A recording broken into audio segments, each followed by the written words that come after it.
9:05 here on Kiwi. The Radio Wammo Breakfast. Kiwi. The Rainbow Warrior is a boat, but it's the people who come together to be on that boat, who came together of that first crew, that are the ones that seeded the whole history of it.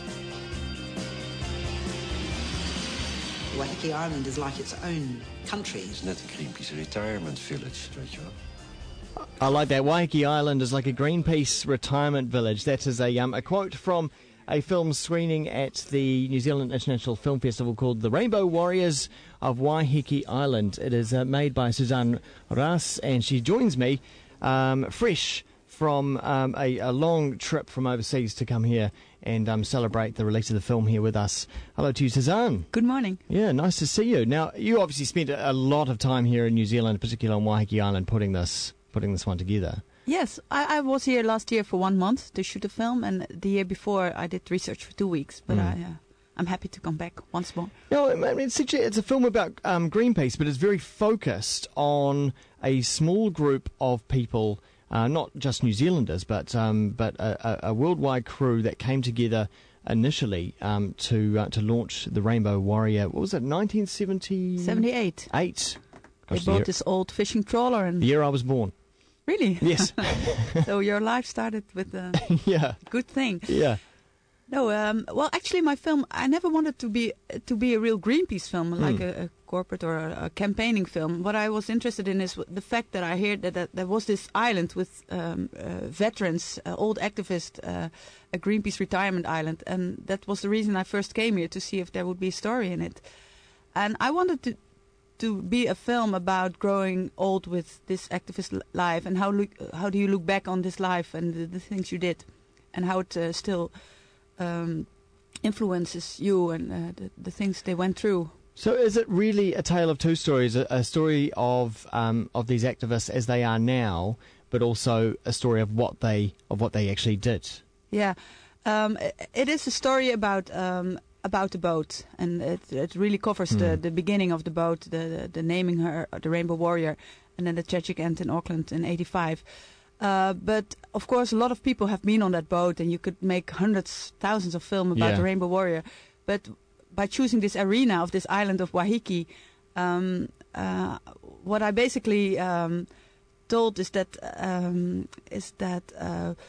being on a boat as an activist, you can make your own life and you can make your own decisions. And I think, of course, also an island life has that kind of quality that you can make your own. And that's what they do on Waiheke. They have their own People's Republic. And it was extraordinary to find out in the documentary that that the crew didn't really even know what they were doing when they first launched the boat, did they? No, that's amazing. Huh? Yeah. They were very motivated to save whales, but they had some of them were never on a boat before, so they really were very sick the first months. And of course they had training on Zodiacs and so, but the first time they looked for a whaling vessel, they could not even find it. And the story is that they threw the I Ching, the old Chinese, just to find the whaling hunters. Yes.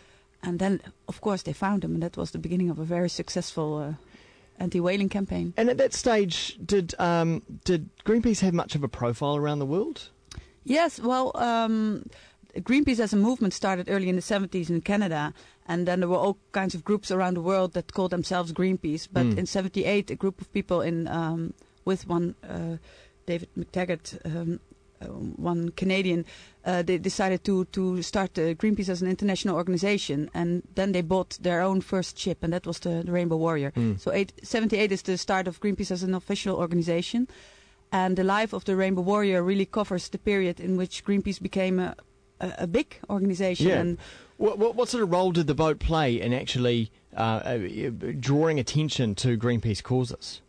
Well, as Susie describes it in the film, it was almost as being in a rock and roll band. What Greenpeace did, they were very successful in filming their action, not only saving this one whale, but filming it and getting the footage home and getting the people's attention and putting the whaling and also the nuclear testing on the public agenda. Yeah. And that in that time it was very new and fresh, and people were really shocked by the images Greenpeace showed them. So what happened in the 7 years, and especially the bombing played also a part of it, is that Greenpeace became more popular, more organized, and after the bombing, even with all the money coming in, becoming a big organization. Coming almost from a grassroots organisation to a giant. And of course, I hate to use the word corporate, but it has been used, hasn't it? Yeah, well, you can use it as a negative thing, but of course the problems at stake are more global as well. So in a way, it's this time asks for a bigger organisation that is more global and corporate. The crew, between sort of 1978 and 85, before the bombing, they really did some very special stuff. And one of the things that you highlight in the documentary was them going to the Marshall Islands. And even now, that was news to me. I'm sure it was kind of big news at the time when they did that, but it's almost forgotten once again. And this has really brought life to that again. What happened to the Marshall Islands? Yeah, and it's still going on until this day. Well, what is that? So it was the nuclear fallout from the testing there, wasn't it? Yeah, it was the bomb in the 1950s on the Bikini Islands. The Americans tested nuclear bombs, and the wind was changing, and then the fallout was directed at a small island, the Rongelap. And in 84, what the Rainbow Warrior did was evacuating. The people of Rongelap asked Greenpeace or the Rainbow Warrior to bring them to another island. And that was a very emotional evacuation because they had to move hundreds of people and the houses and everything to another island. And emotional to watch the footage now as well. Yes, and I think for the people I filmed in Waheki, this is a very important part of the film, because when coming back to Auckland, they really wanted to show the footage and to tell the story about what they've seen, and the children were how do you say it?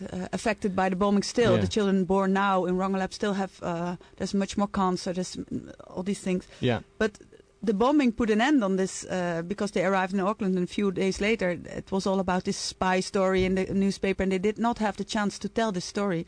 So I'm really glad that I could make it into my documentary and tell it again, because it's also for younger generations. It's shocking what happened. Yeah, absolutely, and kind of rings through why New Zealand at the time became nuclear free, and for all those reasons, because of this terrible. And you are so business close to what happened here. Yeah, of course. Yeah. And it's so easy to forget. Yeah. It's so easy to forget. Talking about forgetting, it did seem to me when watching the documentary, the crew had perhaps not so much detached themselves from what happened back then, but they've compartmentalised it. They shelved it away a little bit. Yeah, but what happened, of course, every 5 years, I think there's a lot of attention in newspapers about the bombing, and they used to tell the story about the bomb, but what I did in this film is also ask what it really did to them, and also by talking about the years before.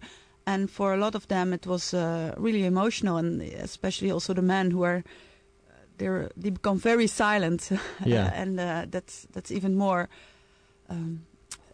heavy than tears, actual tears. I Almost think. like war veterans, kind of. Become. It's like that. It's like the people of Waiheke, the Greenpeace activists are almost like soldiers for the peace movement that are now retired, or that are now kind of putting some of that behind them, and perhaps they don't want to talk about a lot of it. Well, I think it's important for any organization, but also for younger generations, to tell this modern history and to see that. Basically, the story is that you can really change things with a group of people, and that's what I wanted to show in this film. That it might be a crazy action just buying a boat and trying to find a whaling ship, but what they did was really putting the environment on the public agenda, and really also helping stop this nuclear testing, which was still going on till the 90s. Do you think it also for a mainstream audience, if they could watch this, it takes away the stigma of, they're just crazy hippie activists. Yeah. I really wanted, of course, all my documentaries, I don't want it to be kind of homework or education. You should see this film, it's good for you. First of all, it should be a film you want to sit and you want to enjoy and just be on that boat. And I really hope the film will be broadcasted in New Zealand as well, because I think it's an important story. And what I also wanted is, and especially in Holland 10 years ago, you could not show a man with long grey hair without people laughing, because it was really like, oh, look at this hippie. But I thought it was time to pay a tribute to this generation who did this, and So that's also what this film is Yeah, about. because it's kind of a generation after the 60s as well. It's an in-between they're, time. Yeah. Susanne, Raes, thanks so much for coming in and telling us about the documentary. It is screening. Thank you for inviting me. Thank you. It's the New Zealand International Film Festival, the Rainbow Warriors of Waiheke Island. First of all in Auckland on Saturday, the 10th of July at 1:45pm, Sky City Theatre. Then on Monday at 11am. Then it will be at the Soundings in Te Papa on Friday, July the 16th, and Sunday, July the 18th as well. nzff.co.nz is where you head for all the details and all the bookings and whatnot as well.